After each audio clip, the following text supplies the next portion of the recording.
The Husky Huddle, we gather round. Coach Schumann and Steve Cully were never found. They talk about the team with such zeal, strategies and plays. They analyze it well. The stadium's full of cheers and shouts. UConn's got spirit, we'll never doubt. Coaches share their thoughts. It's quite the treat. In this lively huddle we always meet. Huskies, Huskies, we stand tall. With Coach Schumann and Steve Cully we call. Game plans and strategies, we break it down. In the Husky Huddle, our passion. All right. And here we are for Husky Huddle. I am your host, the best podcast host in the universe, Steve Cully. With me, as always, the coach himself, and it's go time. Dave Schumann. Coach Schumann, how are you? Good. I just messed with some views here to see which is better. I think that might be better. Okay. And we also have, as always, the icon himself, the legendary voice of the Huskies, Joe D'Ambrosia. Joe, great. Good morning, lads. Hope you had a great wild card weekend. That was great. Those games were great, dude. Well, until the glass game last night, when the Chargers obviously would rather be on the beach than be in. I didn't watch the last game last night. 19-3. Chargers lost 19-3. Yeah, they got like 200 and something yards of total offense. Oh my god. Patriots had one touchdown. Yeah, it was a rough one. Yeah, coming off all the other games on the weekend, it was. I think tonight will be tedious too. I think Aaron Rodgers will wish he had quit by the time the Texans get done with him. The Chicago Bears game was phenomenal. It was unbelievable. Okay. Unbelievable. Caleb Williams really showed me a lot in that game. I mean, now let me ask you a question, because this was on Good Morning Football, which is, other than Husky Huddle, my favorite football show. So is LeVar Arrington on that still or no?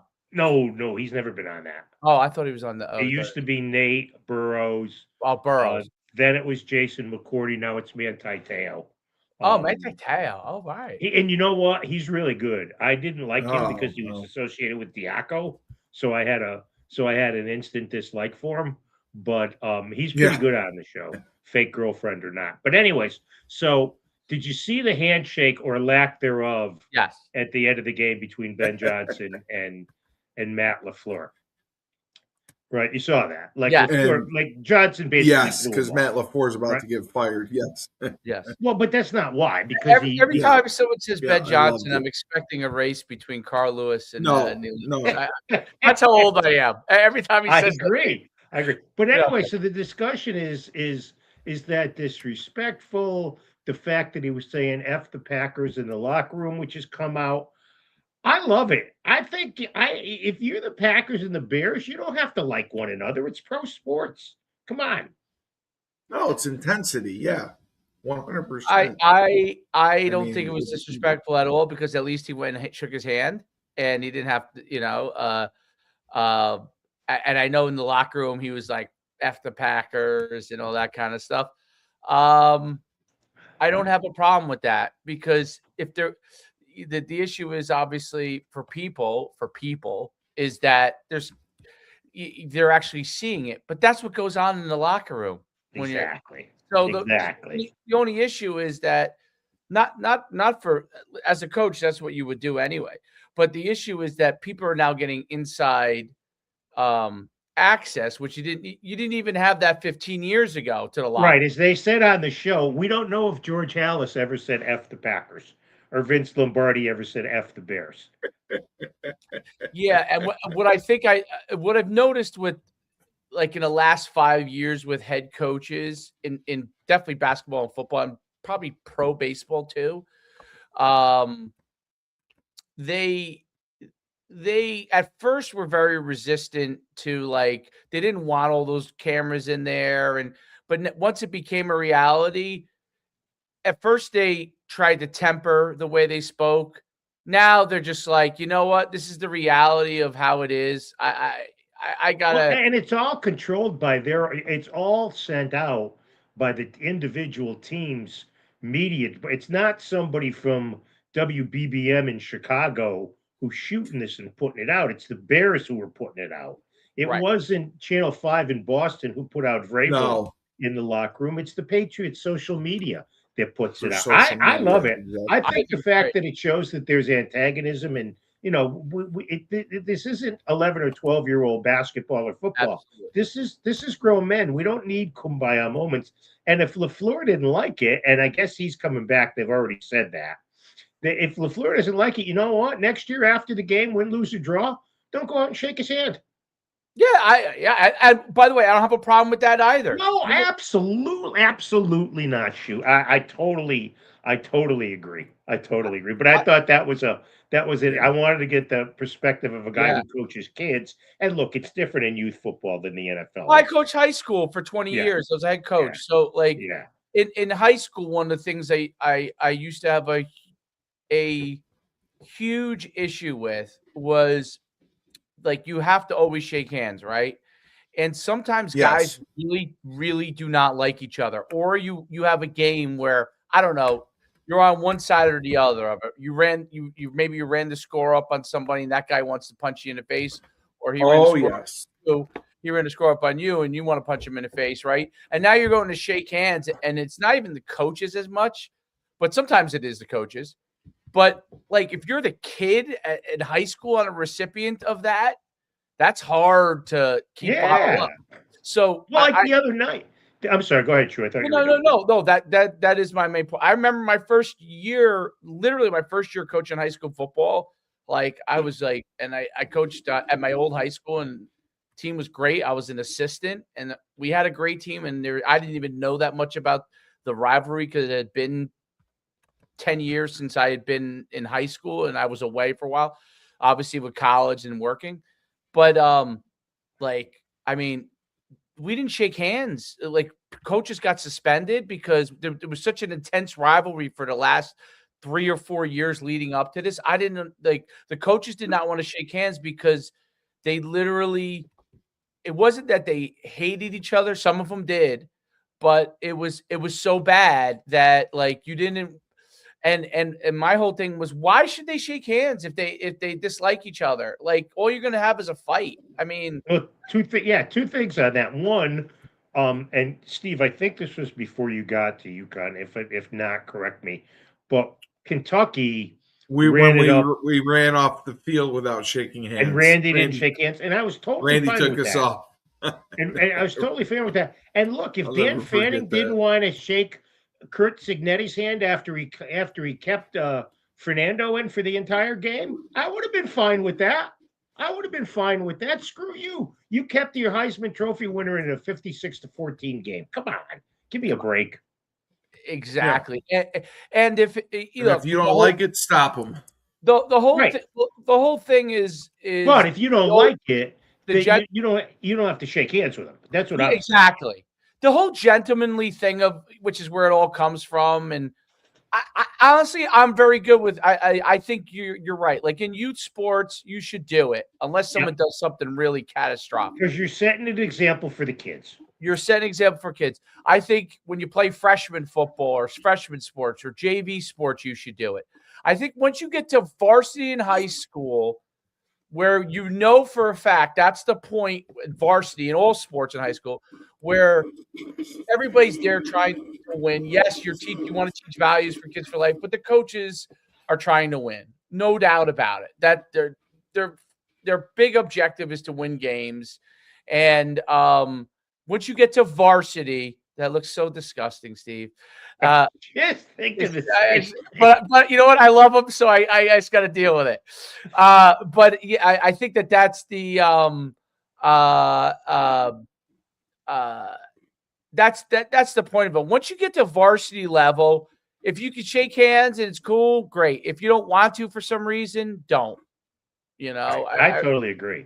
I mean, I was surprised that there was so much genial conversation between Fanning and Signetti after the Peach Bowl, because I thought leaving them in, and not just that, but he was throwing the ball a couple times at 49-14 or whatever. I mean, come on, Kurt, seriously. All right, we understand you're a rock star now. You've done a terrific job. We'll see how you do playing a road game for the national championship on a week from tonight, which we'll talk about next Monday. But no, I love the Johnson. I love the Johnson thing. Having said that about Signetti, boy, what a machine they are. Oh my Lord. I mean, seriously, that's a well-oiled machine he's got there. It's their year for sure. I really believe that. Yeah. It's like the beginning of the Nick Saban when he really started to be he was just killing teams. That's You're what it going looks that far with it. Well, that's what it looks like. Yeah. Ed Orgeron's championship with LSU, that's among the best teams of all time, but it's not. I think Ed Orgeron's a good coach, but it's not because he was building a juggernaut system. He really put together a phenomenal team. They did a great job. He had some great coaches on the staff. Right. But Signetti, I mean, that's what it looks like to me. That looks like potentially like Saban. Well, and I'm sure Ohio State and Michigan aren't happy that they have to share the spotlight now in the Big 18 because it's just, it's just crazy how good they are. And I do too. I think they'll win at Miami just because I think they're having that kind of year, and Mendoza is that kind of quarterback. And the other thing about that game is, I saw Mel Kiper talking in the New York Post about this. There's a beware of buyer warning on Dylan Moore. That there's people who think he might be better off going back to school for another year and playing in the Big 18 because it's just I mean, he got a little bit exposed. And if you're the Jets and Dylan Moore goes back to college, you're so screwed. You're so screwed. I mean, seriously. Makes Tyler Simpson look a lot better, I think, too. Who the Alabama Simpson, Ty Simpson, he was supposed to be, potentially like a first rounder, and everyone was like, "Oh my God, he looked not great," but he actually looked better than Moore did. So, or it might move Johnny Unitas Fagnano up draft boards. Nah. You know what's crazy? This is gonna sound crazy.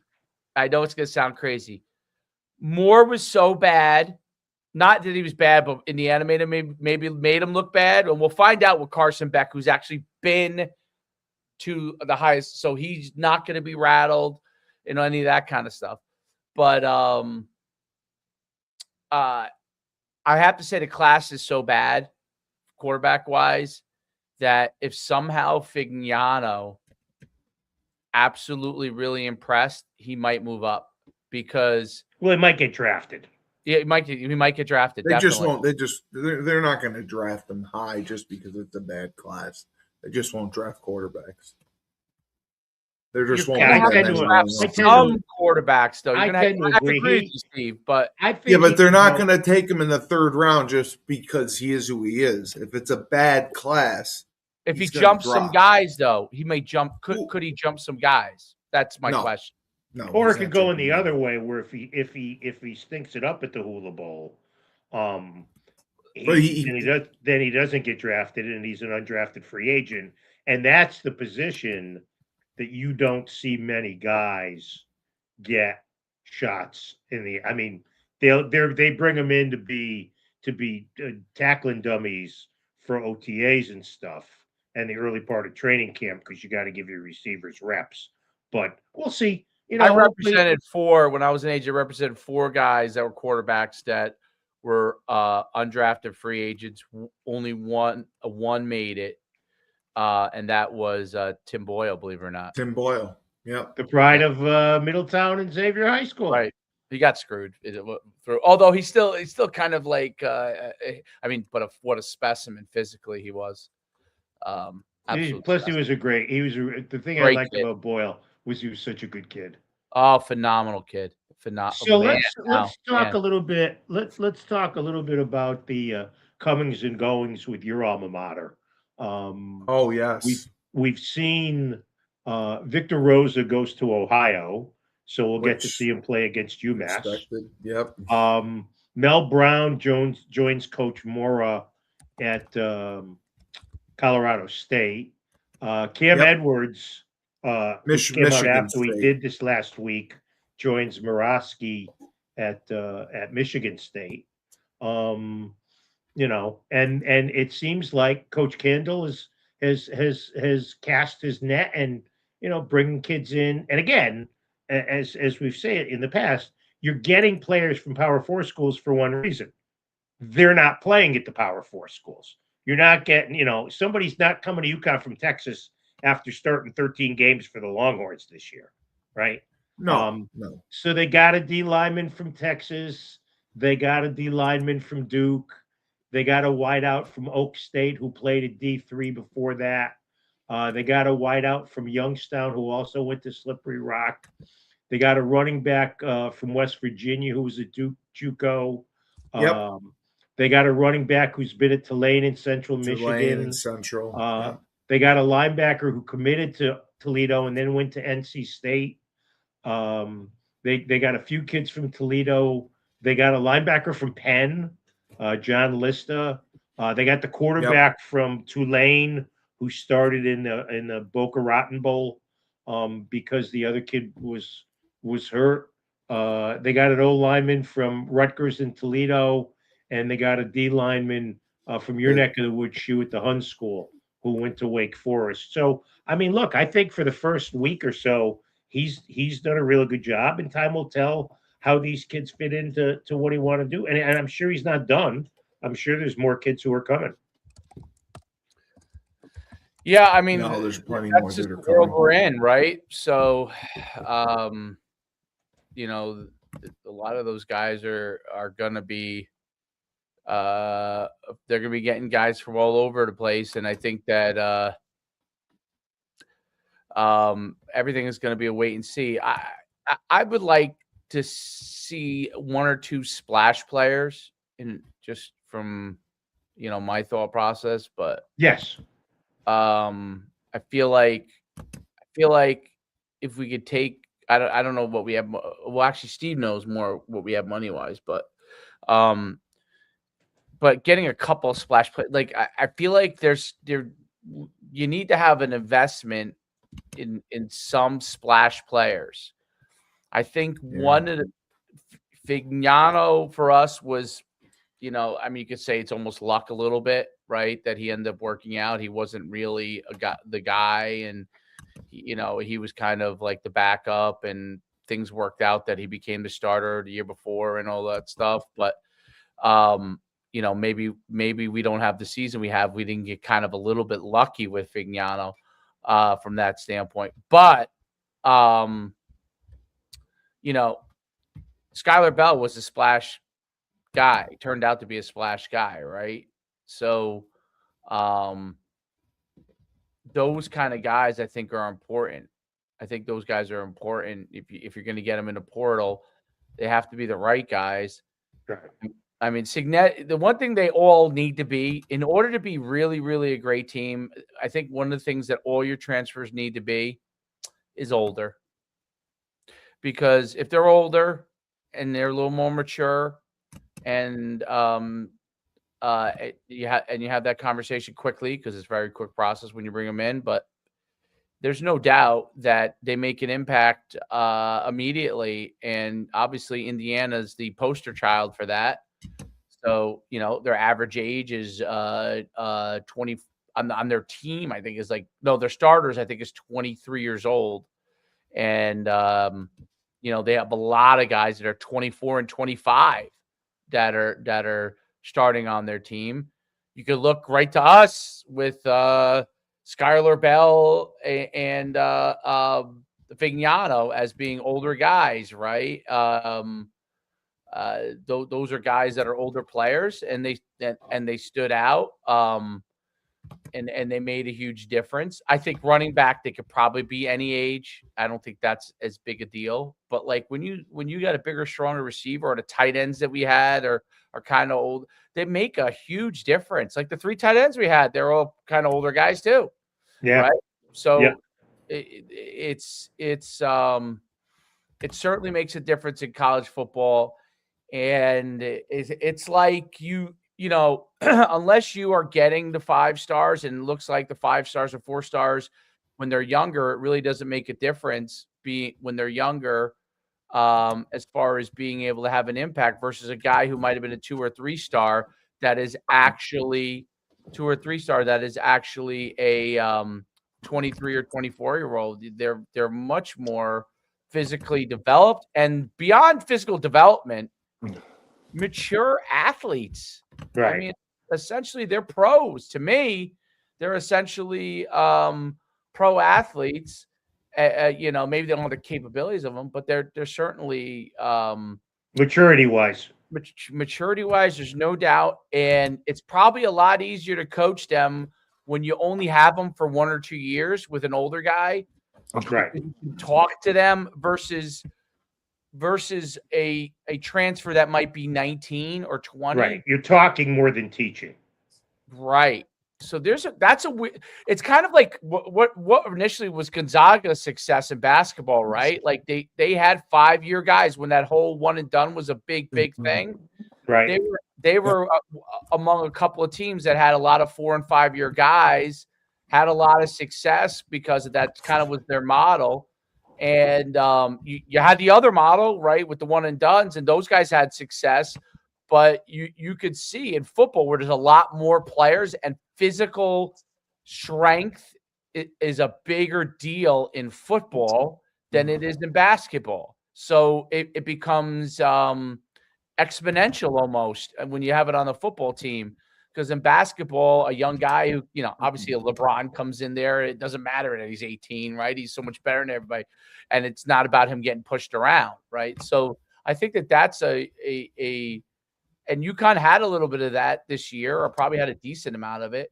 And I think that the teams that are going to be really good, like the fact that Indiana, I mean, obviously he's a great coach and all those kind of things, but they just keep pushing these teams around. They're just physically. Sean, great to see you, by the way. Yeah, welcome, Sean Rabinowitz. Gentlemen, what's happening? Coach, good to see you. Joe, good to see you as well. Sean, good to see you. Welcome to our happy home. Yeah, I love it. I love it. I love it. I mean, I got to tell you, Cully, you absolutely put the UConn quarterback in a body bag over the weekend. Thank you. I did my best. I always love when you go out on your tangents and your rants. And it was, I got a lot of texts, from a lot of people say, "Oh man, that was a great post."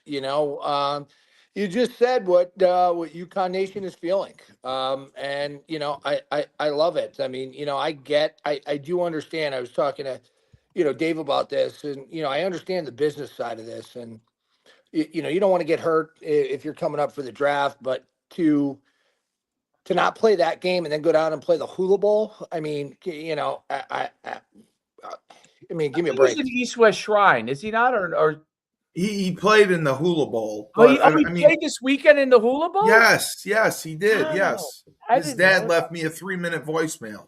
Oh, that's who sent you the because you texted me that. I couldn't tell who you sent it to. You got a 3-minute voicemail. Daddy wasn't happy, huh? Oh, he was not happy. Yes, and you know what? Too bad. Yeah, he wasn't happy. Sorry. Well, listen, I didn't realize that, Steve. I thought he was playing in a different bowl. I didn't know that he played. They think he's playing in both. I don't know. It doesn't matter.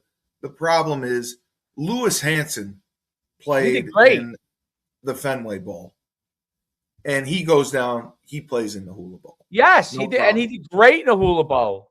Did great, right? But I talked to him. It's not like the top scouts are there. I mean, there's a handful of scouts there. No, there's all the Hula Bowl. There's all 32 teams are represented. Yeah, I know, but it's not their top scouts. It's for guys near the bottom of the draft. It's on the undrafted fringe. It's free guys on the agents. fringe. Yeah. Yeah, Yeah, it's but not like that's not true. I mean, having been to these things, that's not true. it is true. It is true. The Hula Bowl used to be a good bowl game. It used to be a major bowl. They have the scouts they send down. They send down as many of the. They don't have the GMs there. Yeah, but it's not what it used to be, is what I'm telling you. It used to be. And it's in Florida. It's not even in Hawaii. Yeah, but they still have all 32. I mean, the way the NFL draft works, they have all 32 teams there. I'm sure they do. I'm sure they do. It's irrelevant. What makes the Senior Bowl? It's not a good bowl game. It's not like a top all-star. No, the top bowl game is the Senior Bowl. Senior Bowl. That's it. Right. That's the one that has all the GMs at it. So how did Johnny Unitas play? What was his numbers? We don't even know, because guess what? It wasn't on TV. I think it was on one of those. That's how big of a game it was, Dave. That's how big your Hula Bowl was. But you're just hating on. You just want to hate on. I'm not hating. No, you want to hate on Fignano because you hate. I'm not hating. I'm not hating. I'm just saying that you're hating. You're putting the Hula Bowl above your team. I agree with you on that.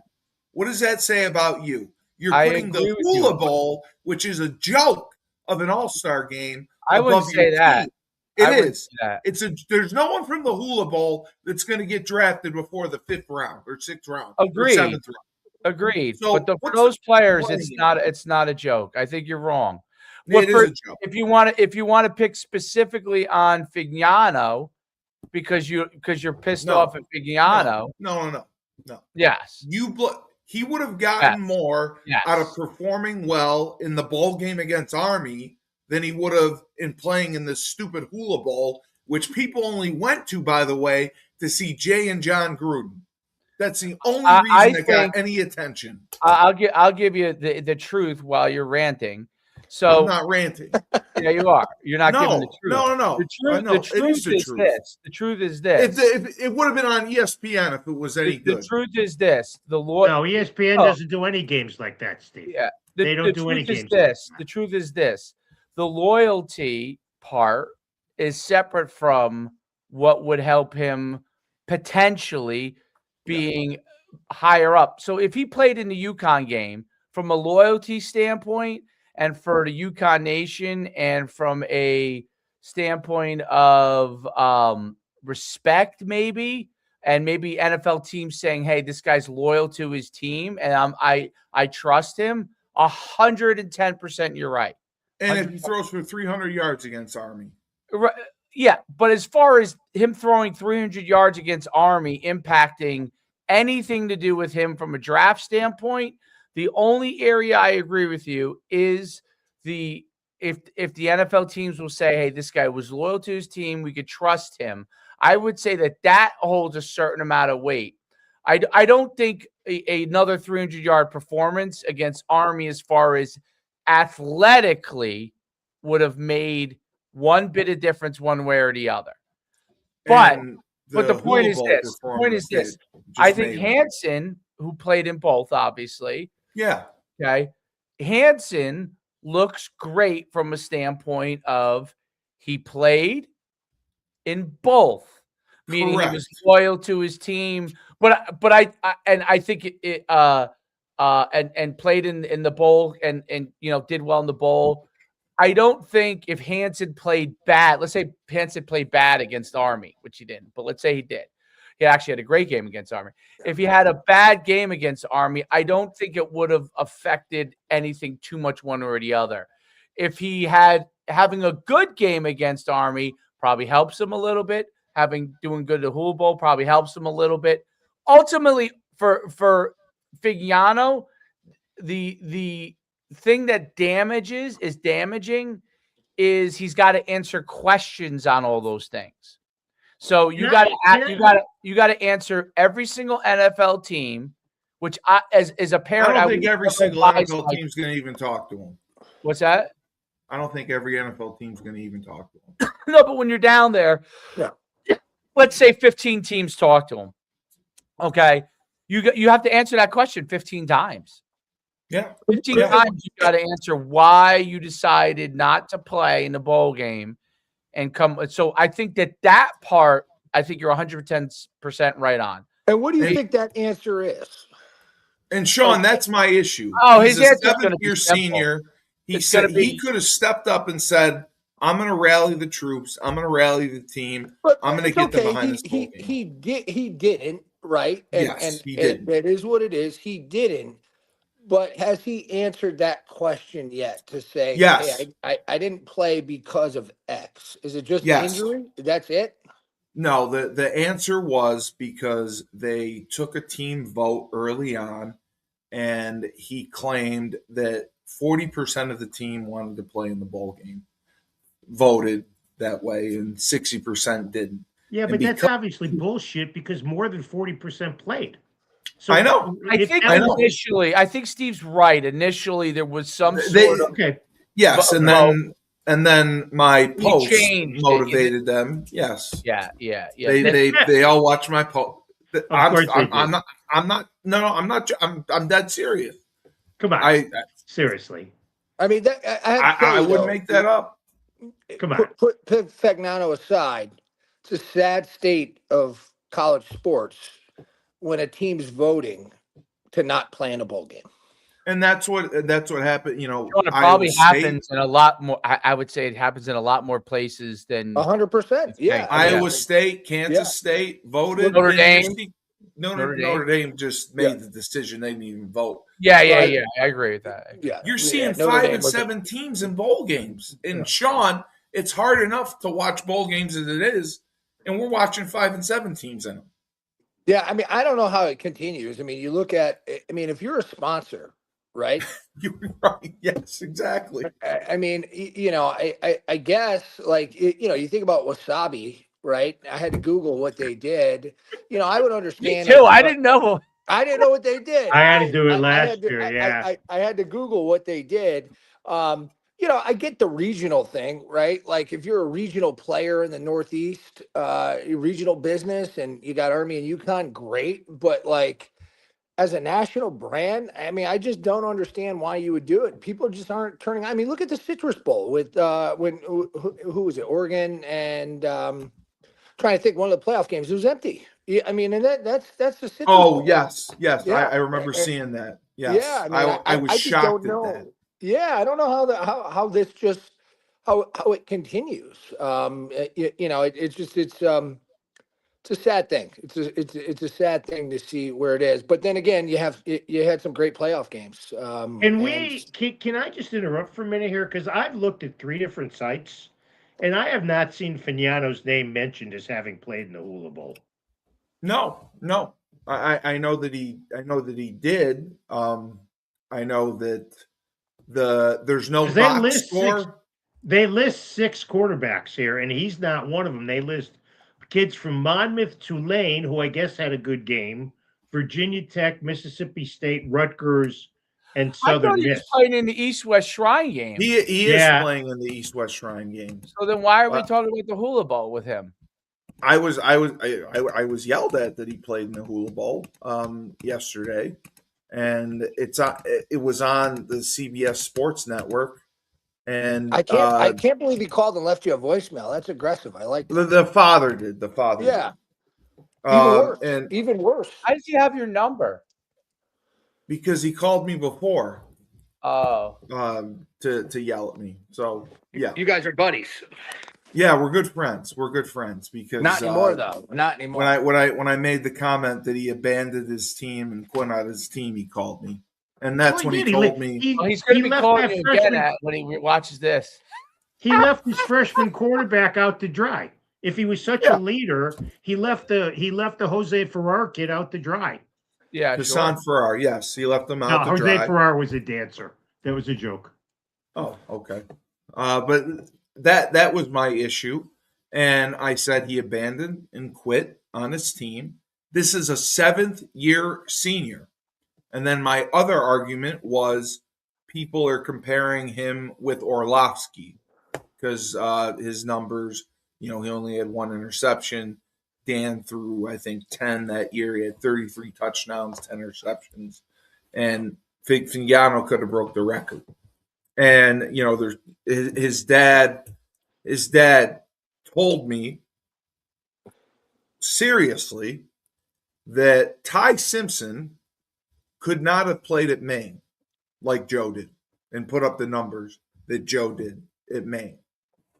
And I normally would not have made that public, but I am making that public now because I know I am an asshole and I can be called an asshole. But there's a select group of people that can call me an asshole. So know what? I'm checking. Go ahead. I'm sorry. Saying that Ty Simpson would put up better numbers at Maine than, saying Joe would put up better numbers than Ty Simpson at Maine is blasphemy to me. So he couldn't play in the wind and the cold, and he hated up there, and Joe was just big and physical, and he was a wrestler, and he's tough, and just that's who he is. Well, so I call that delusional. In fairness to the old man, okay? In fairness to Mr. Fignano, what do you expect the father to say? No, my son sucks? I mean, no, but again, I'm looking at the East-West Shrine Bowl rosters, and Fignano's name's not on it. So good. I don't know where he got these late invitations to go to all these games, but he's not listed on the East-West Shrine Bowl roster. I hope he's not listed anywhere. Right. When you look at this, it's so weird, the whole Fignano thing. I hope it's pulled out. I hope he pulled out everything. It says he accepts a trio of invites. Yes, 3 invites. That's that, and that's no one plays in more than 3 one. 3 All-Star games. I know. No one plays in more than one. Right, exactly. That is why I was arguing with people on Facebook. They were saying, "Oh, he's playing in this All-Star game, that All-Star game, this All-Star game, that All-Star game." I've never heard of that. No, Sean, if it goes black, just try logging off. Okay, he logged off from logging out. But yeah, they said that he was, he pulled out of our bowl to prepare for these All-Star games. Nobody plays 3 bowl games. That's pure. Nobody does. That's pure delusional. And it was, Mike Burton had told me about the Hula Bowl and said that he did okay. But otherwise, of voicemail, I did not hear of him. I mean, it was on CBS Sports, so I'm going to go back and look. The network. I have to make a correction because this shows how bad these games are now. The East-West Shrine Bowl hasn't even updated their team selection thing because they have Shedeur Sanders still on there. So these bowl game, these All-Star Bowl games, they're not exactly run with the best interest of publicizing themselves at heart. Exactly. So anyways, I want to get back to UConn. Did you see your boy Nider's going to West Virginia? West Virginia, yeah. No, yeah, I saw that. Carson Kennedy and Chadwick's going to Virginia Tech. Yep, I saw that. Vince Carroll Jackson's going to Georgia Tech. Your boy Juice Farine's joining Michigan State. Vince Lombardi. No, Juice Farine's going to Colorado State. Oh, okay. Yeah, he's joining Vince Lombardi at Colorado State. So and that's phenomenal for him. He'll do great there. He'll do great there, not blocking and dropping passes. Wait, you can't. He had the most drops out of anyone on the team. Statistically. Where did you see that? I was told that. But see, Steve, let me just correct you for a minute here. And I love you. I think you're great, but you can't take everything people tell you as gospel unless there's statistics on it. There were statistics on it. But who saw I'm curious if PFF has stats on it. It was Mike Burton. No, it was. I don't want to release his name, but he's a coach on the team who's no longer a coach on the team. Who said that? So Kashif told you. damn it. So statistically for the targets, Okay. All right. he had the most drops. Yes. Okay. All right.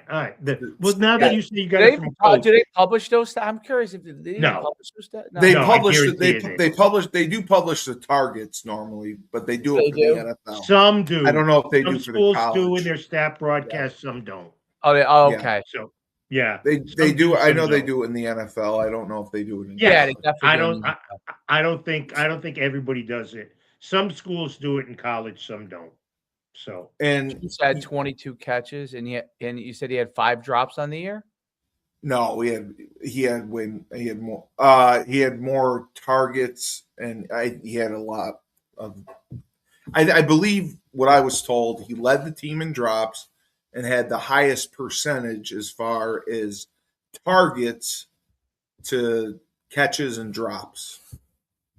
The more he was targeted, the more drops he I had. didn't think he was targeted that much. To be honest with you, that was a big point of our show. Was that he didn't get targeted a lot. He did get targeted kind of at the midpoint of the season. They were kind of forcing him the ball and trying to get it to him. Interesting that he goes to Colorado State to me. Well, he was at NC State. A Power 4 conference school is going to take him. What do you do with him? He can't block. He's not a tight end. He's a matchup problem in the slot as a receiver. Right. He's a big receiver, basically. And he's technically going with his one of his position coaches. Even though that coach was a wide receiver coach at UConn, but he's going with familiarity. I could see that. Exactly. Yeah. And I have no problem with that. Yeah. I just was like, Cam Edwards, thrilled for. Nobody did more for UConn. Nobody played harder. And, I think being a Power 4 conference running back is going to be challenging for him. Yeah, but he's not. Because of his size. But it's not Power 4. Colorado State's not Power 4. Oh, right I thought you said Cam. I thought you said. Oh, Cam Edwards is going to Michigan State. Michigan State, yeah. I got stuck on Vereen. My bad. Yeah. You're right. But yeah, you're right. I that's my only thing with his size. I don't know how he'll do it. Like, I don't see him as a Big Ten running back. But running backs are, a dime a dozen. That's my thing. But I do like from the transfer class the running back from Central Michigan. I think he has a chance to be something special because we need that, and we've pretty much lost everyone. I don't know if MJ Flowers got picked up or not. The other guy I would like to see is the D lineman from Texas, Melvin Hills, redshirt freshman. He was just talking to Julius Williams. He was a 3-star recruit who, with the teams we play, may stand out. Our D line this year was definitely deficient because we were missing guys like Jelani Stafford. But I think for the first wave of visits, he brought in some good guys, and he landed a quarterback too. Yep. Well, he had recruited him to the quarterback. He had recruited him to Toledo. Oh, he followed him to Toledo. He has all the stuff on catches and targets. Okay, had 32 targets. He had let's see, how many drops did he have? Go here. It's there's 9,000 guys on here. He had, there it is. Juice Farine had, it looks like, doesn't say any drops. Yeah. I'm just looking at what they report. They report 0 drops. Yeah, probably doesn't report it. Targets, 22 catches, says 0 drops. 22 catches. Yeah. He was 32 targeted. targets, 22 catches, 0 drops, it says here. Yeah. He had more drops. Just watch I'm just giving you how many drops did Skylar Bell have? Skylar Bell. I have to go into receiver. Hold on a second. It's a great system, but it's just it's fast, but it's just a little okay. Skylar should be at the top because they had so many. All right, Skylar Bell, 1 drop. Okay, so I'll tell you right now. I'm just telling what PFF reports. Yep, I'm going to give you another fucking report. Drop percentage 14%. And then what is this DROP of? And his let's see how they rate the drops. Like the kid from all right, so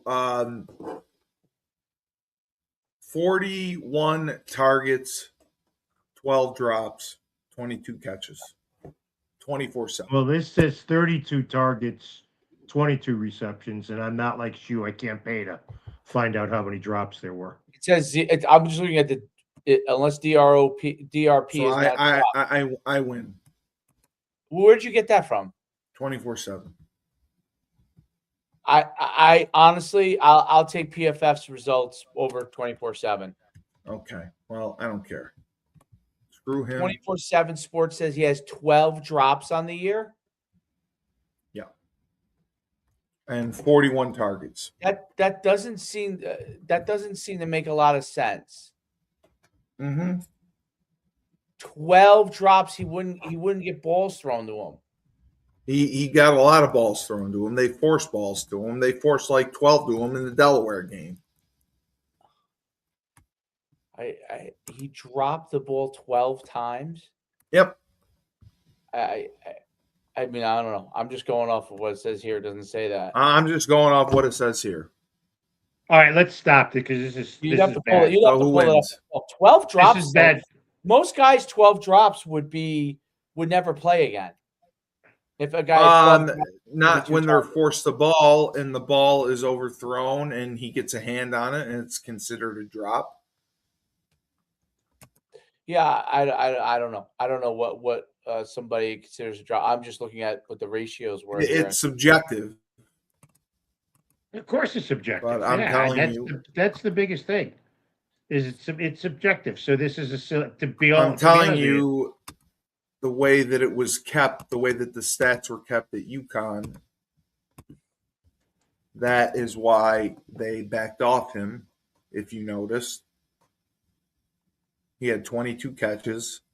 After the BC game, he was not targeted. Do you recall? Air Force. Well, he caught balls after BC. Okay, here we go. Not much. This is what they have as the drops here. So PFF has DRP is drops are on target passes dropped by receiver. So I guess if it's an off target pass, contested catches, like that's usually a pretty good number to see. Like what's his name? I'm just curious what's his name had. Who had so many catches? Skylar. I was curious what he was on contested catches. Let's see. Skylar Bell had 141 targets and 100 and something 13 catches. He had 8 contested catches, caught 3 of those. Right. It's interesting what PFF has here. And then it has a grade.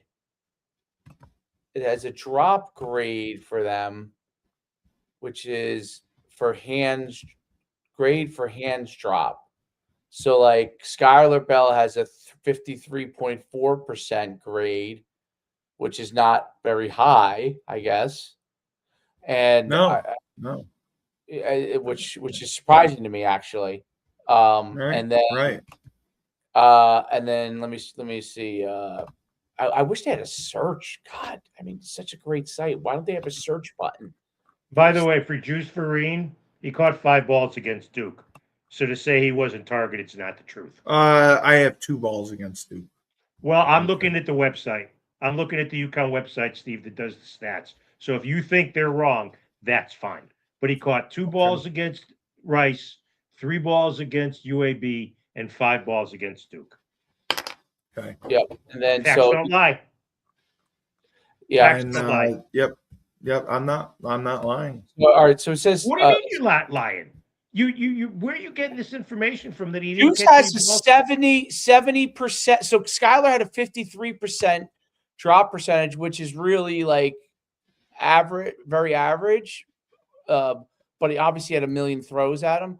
Vereen has 70%. So it's actually that's actually a pretty high rating. When you get to 80, it's like those are all like really highly rated. You know, either they didn't have a ton of catches, you know what I mean, and they just caught all of them, but that's actually actually a pretty good rating. That's a great rating. Yeah, I don't know why. What's his name is not phenomenal. I don't know why. What's his name's is. I don't really understand exactly. PFF grade. Yeah, for hands. So he has a 70% hands rating grade, which is very high. Whereas that's great. Tyler only has a 50% rating. Which is interesting. Right. Which I wonder if they utilize when they rate it. I think part of it probably is are there balls that they could have gotten to that they didn't get to. He's got a high rate. I mean, I don't know. I think it's subjective. What's a drop? What's subjective. Not? It's definitely subjective. Yeah. There's no like I think it's all people that rate it. I don't think there's like a AI engine that's like surrounding them and it makes it exact ratio every time. Right. You know, they're not using that. Right. Okay. All right. So you don't like Juice Vereen either? Is that No, I think he's completely overrated. He can't block. He just wants to catch balls and brings nothing to the table. How many times during the year did you say you wanted to see him throw to him more? He was a great target. He was a great weapon. He was a great weapon to use. Absolutely. He was a great weapon, but he's very limited. Absolutely. But he's very limited in what he can do. I would say he's a specialized player for tight end. Yeah. He's really is. And you telegraph every time he's in the game, you know what they're doing. Because they can't run the ball with him in the game. So 1, 2, 3, 4. Let's see here. I'll tell you right now. What happened to Sean, by the way? He must have not got on 5. He must have had an important call. And then here. So on UConn's people in the transfer portal that came to them. So I noticed they got some gigantic linemen. That was the big thing that he added. It looks like. Well, yeah, he has to rebuild his offense. He has to rebuild 1, his offensive line. 3, 4 gigantic linemen. Yeah, he had to rebuild his line.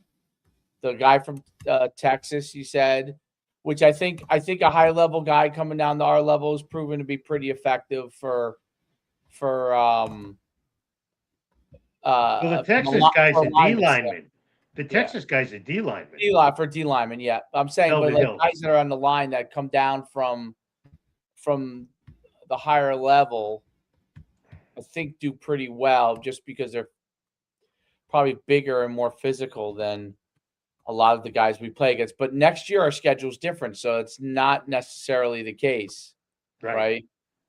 So that's interesting who he's got. He got a receiver that was really that had a lot of catches. He picked up a running back that's okay. Well, he's really got to rebuild the running back room, like Steve Yeah. said, because you've lost your top 3 running backs. Yeah. So he's really got to rebuild there. Right. The They're all running gone. back, one running back, Bowers, is that how you say it? Bowers? Good guess. Hey, your guess is as good as ours.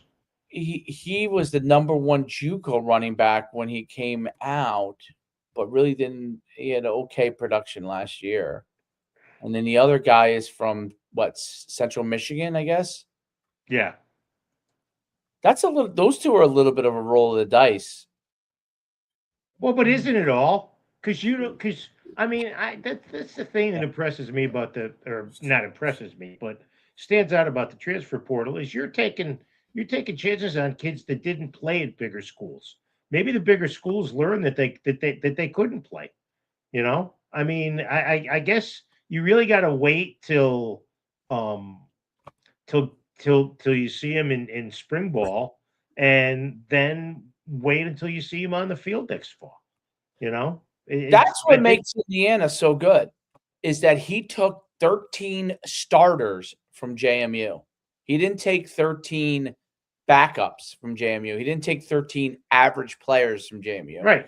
He took 13 starters with him to Indiana. And those 13 starters are now, I think, still starting, or most of them are still starting. So, the receiver, Surratt, is a JMU guy. The running back is a JMU guy, and then he couples that with Mendoza. I don't know if it's Indiana that's doing the best job of it, or he got maybe a little lucky, but it seems like they're starting to form a model with the transfer portal that works for certain types of teams, because I wonder at the highest level, when you get to the highest level and you get transfers, it's probably even more of a roll of the dice, because the level that you have to be at the highest level is so high that every transfer is definitely a roll of the dice, because you're playing against top competition.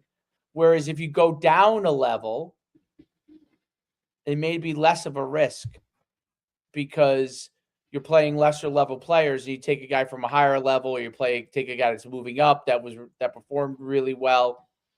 There's more wiggle room for success. But I think at the highest level, there's almost very little wiggle room, unless you get a bona fide star, which is going to be good. Right. I have a question. I'm curious, Joe, your thoughts on this. If Arch Manning came out this year, which he's not, but I'm saying, let's say he did come out this year, would he be the number 2 guy to go, quarterback-wise? No, I think if Moore comes out, he would still be number 2. I think Manning would be late first round, early second round.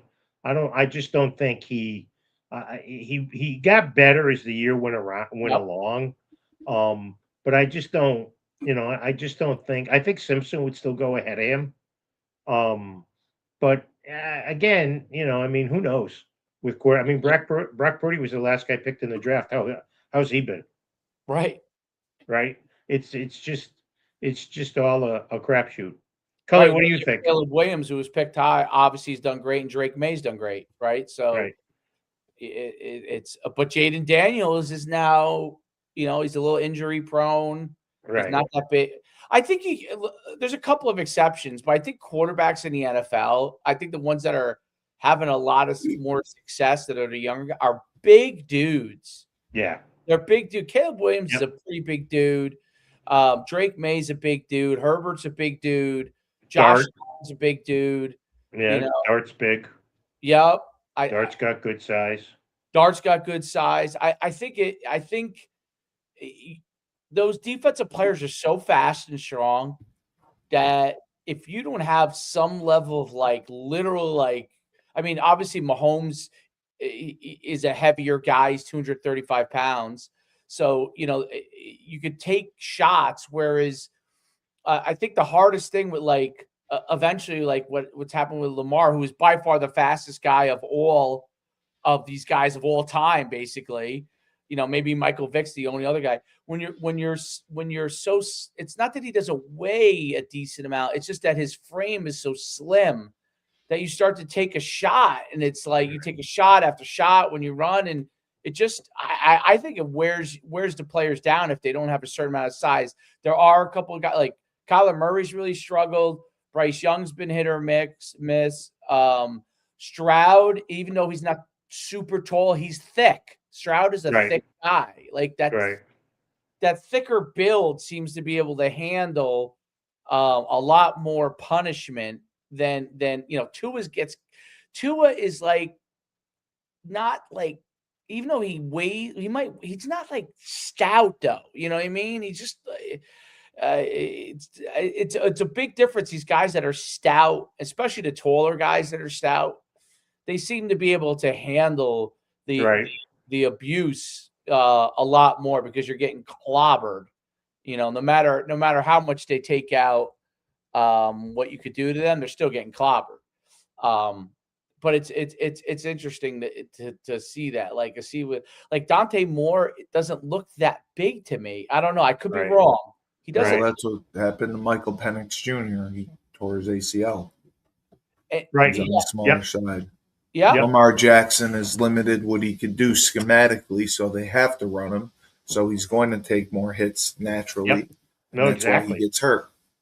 Yep, exactly. And he's the fastest guy by far, right? I mean, and Steve mentioned the right word, schematically. You got to get with a coach.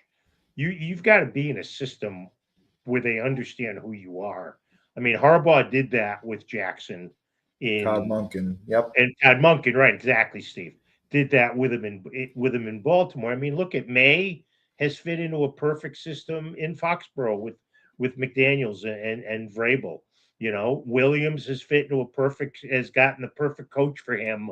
Ben Johnson. In Chicago, right? I mean, Williams wasn't great last year. He wasn't even good last year.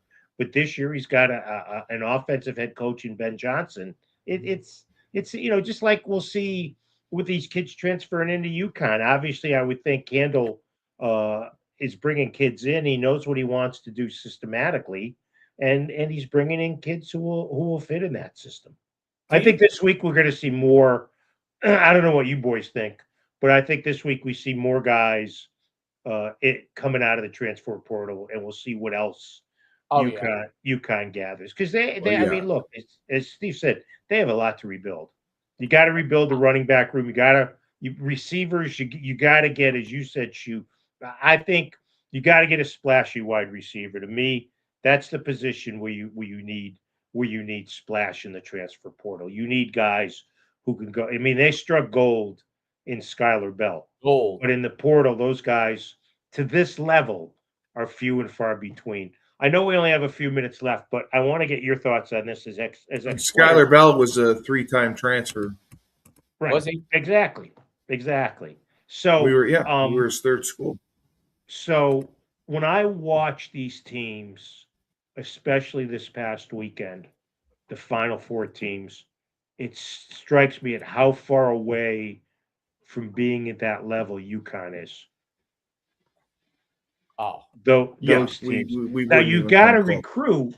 Now, if you're in a Power Four conference, with all due respect to the players who have come here to this point, you got to recruit a different cap. You got to recruit players who are going to be able to play at that level, right? But when I watch these teams, or recruit older guys. Well, Joe, it's the money being spent. Oregon spent $40 to $50 million on that team. Did they really? Miami is spending $20 to $30 million on their team. The only team that hasn't spent is been Indiana. They haven't spent as much as the other teams. But that's where you're spent a lot, though. I think they did spend a decent amount. They did, but I'm saying they spent the least amount. Yeah. The least amount out of the teams that were in the Final Four. Okay. Right, who was it? Miami. Oh, okay, yeah, the teams that are left. Yeah, we're left. Yeah. Well, no, the teams that were in the Final Four, Indiana spent the list. Yes. Yeah, they did at least. Ole Miss raised a good amount of money. I saw a Oregon's thing. got a fortune. I saw an article that said is the big, whatever you call it now, the Big 10, 18, whatever, it's spelling the death of the SEC. Yeah, people are upset because this could be the third year in a row a Big Ten team wins a national championship. And the Big Ten has more money because they're saying the money comes from up north. Right. How can that be? The SEC says it matters more to the SEC. It does. No, believe me, it does. But I think maybe but it's not showed off in championships. No, it's not. A little bit, Steve. We talked about how on one of the podcasts how the donors and the Miami money has a ton of money, right? Miami, yes, because Miami's a private university. Donors. Yes. State of Texas does, but it's a little bit spread out. Texas has the oil money, yep. But other than that, you're going to have it in your California schools, definitely. Okay, it's whether they're willing to spend it. And then you're going to have a great amount of money in your northern schools just because of the history, how long those schools have been around, and the number of alumni that you have from it that are really successful. So where the SEC had an initial advantage, the outside of the hotspot areas like South Florida or Texas, because they could recruit the best. Now they can't buy. Now now you go anywhere, right? You go anywhere. So these northern schools that have more, some of them have more money to spend. They literally can get whoever they want. That's what's making. Well, the and difference. it's in Miami's favor too for being able to spend more. I think it's Miami. Is that the ACC passed a thing that the money you make, you keep. That doesn't get spread out through everybody in the revenue sharing. Really? Right. Yeah. Yes. So that's how they were able to keep Florida State and Tennessee from leaving. Yeah. So they're going to make $20 million. Wow. That's how they were able to keep Florida State. That's a great deal for them. And because remember, Florida State and Clemson wanted to leave. That's how they were able to remember. Yes, they didn't want a revenue share because they felt they were generating the majority of revenue for the conference. How about Dylan Raiola, Steve and Joe? So Dylan Raiola, who was the number one quarterback when he came out of high school, whose father's the O-line coach at Nebraska. Dylan Raiola is now at his fifth school, high school and college. Sixth school between high school and college in 7 years. Yeah, wrong. He left Nebraska. What's wrong with college sports? It's one of the big things that's wrong with college. High schools in 4 years he went to, and now he's on his second college in three years. Is it? He was at Nebraska for 2, I believe. No, this will be his third year, right? Yeah. Wow. It's about the money, man. It's all about green. It's all about the green. If you transfer a third time, if you transfer a second time, you should sit out. And they made a huge mistake with the transfer portal. 15 days. It's been a mad scramble. It's a mess. And there were like 30% of the kids signed that were actually in the portal. So it sucks for them. They're going to have to go through the spring and try to find a home. It's going to be a mess. Yeah, but they will. If they're good enough, don't you think they will? No, I don't, because I think that so many people assume that I'm going to go in the transfer portal, I'm going to get paid, and it just doesn't materialize. I think too many kids think the grass is greener and they're going to get paid because they see everyone else getting paid. They see Carson Beck getting $10 million at Miami, and they say, oh, that can be me. So they jump in the portal. Like Victor Rosa, he transfers to Ohio. I mean, do you think he got a ton of money to go to Ohio? I mean, that's just my feeling on it. No, but I would think in some kids' sake, it's just the chance to play. If that's the reason, then yes, absolutely. Yeah, I think with some kids, and I agree with your theory that to a degree, Steve, that everybody thinks they're going to get rich, but it's kind of like in baseball now, where you two big free agents are looking for monstrous contracts, and nobody's willing to give them the years.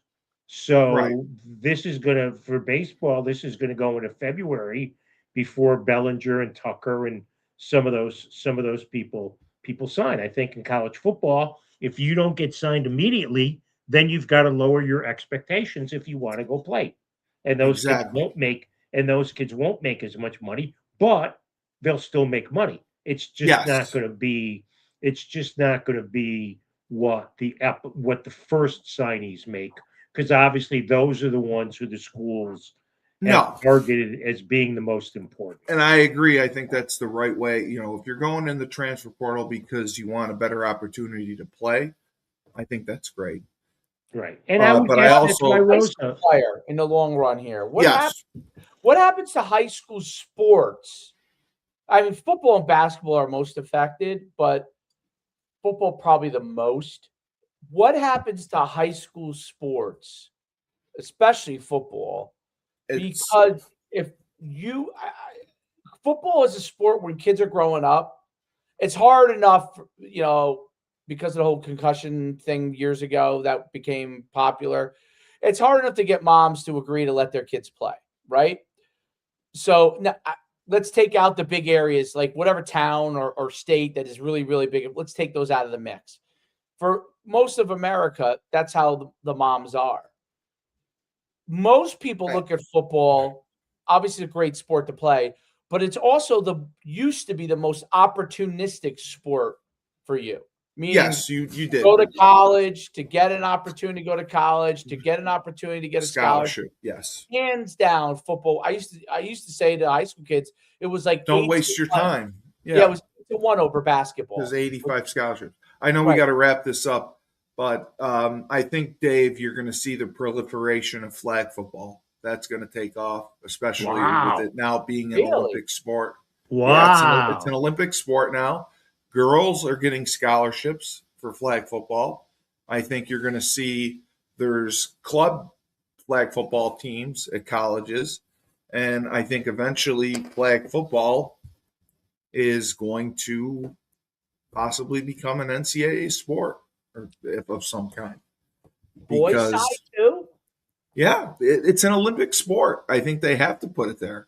Well, it's just this year. We don't. I just 28. We don't know. Right. We don't know if it's it's going to going go to 32. And correct. Trust me, I'm not worried about the 32 Olympics. Correct. I just want to get to 28. It's they're testing the waters. But and, Dave, let me just on the NIL thing. There's NIL, as you said. Football and men's basketball are the two biggest. Some schools have it in women's basketball. UConn does, because you hear kids doing ads all the time. Some do it in hockey. The Big Ten, I'm sure, does it in hockey. I don't know what Hockey East does as far as that's concerned. And the other one is college baseball, which is big business. The SEC and the Big Ten do it. Again, I don't know. I'm sure there's some at UConn, but it's not a lot. It's not a lot of money. And that is the big. And to put a bow on it, that's what the big discrepancy is, that it's not a level playing field. No, there's the haves and the have-nots. When it was just recruiting kids, well, haves and have-nots as far as money is concerned, not as far as being able to compete. You can bring in a team that is not making a lot of money in the Olympic sports, not necessarily in football or basketball. Right. But you can bring in a team in the Olympic sports where you don't get a lot of NIL money and you can still compete for a championship. The non-revenue sports, absolutely. That's what separate. Well, but in some places, Steve, hockey does bring in revenue. I didn't mean hockey. I'm talking like swimming, diving, gymnastics. Yes, right. Well, those are that's. But yes, baseball, hockey. I mean, I know Michigan spends a ton on hockey. Well, Michigan's got to spend a lot to negotiate their coaches out of. And I know that Texas spends a lot on baseball as well, but they're all going over the $20 million cap because they don't think it can be enforced, and that's why you're seeing some schools spend a lot more than others. Well, and I think too, there's some ways that you can circumnavigate that $20 million. That's what they're doing. And that's wrong too. So Yeah, it is. people, but you know what, guys? The bottom line is people have always cheated.